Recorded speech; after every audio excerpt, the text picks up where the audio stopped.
Hi friends, நான் Karaikal doctor Nishar. நம்ம collection சேனலை சப்ஸ்கிரைப் பண்ணுங்கள், ஃப்ரெண்ட்ஸ்க்கு ஷேர் பண்ணுங்கள், லைக் பண்ணுங்கள். இன்றைக்கி நம்ம பார்க்குறது ஒரு அரிய பழைய நாணயத்தை நம்ம பார்க்குறோம்.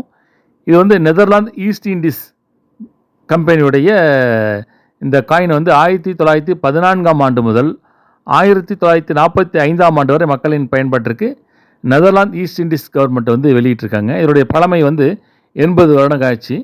இன்றைய 20-25 வருடத்தில் பார்த்தீங்கன்னாக்கா இதோடைய வேல்யூ வந்து 2.5 சென்ட்.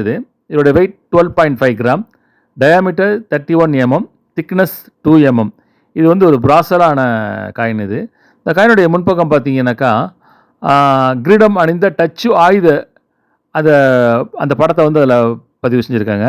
மறுபக்கம் ஜாவானிய மொழியில் வந்து விளிம்பிலையும் அதில் சுற்றிலும் வந்து மதிப்பு மிக்க மணிகள் கொண்ட வட்டமாக மலாயன் என்ற ஒரு பொருளை குறிக்கும் வகையில் அதில் வந்து பதிவு செஞ்சுருக்காங்க.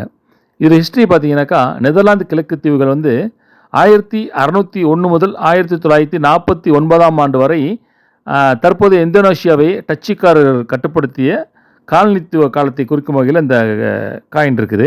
இந்த காலகட்டத்தில் தான் டச்சு கிழக்கிந்திய கம்பெனி விஓசி என்ற கம்பெனியும் ஆரம்பிச்சிருக்காங்க. ஏற்கனவே நம்ம அந்த காயினை வந்து பதிவு செஞ்சுருக்கோம், அதை பார்த்துருப்பீங்க. ஒரு இன்ட்ரெஸ்டிங்கான பழமையான காயின் இது. சப்ஸ்கிரைப் பண்ணுங்கள், முக்கியமாக கமெண்ட் பண்ணுங்கள், ஷேர் பண்ணுங்கள்.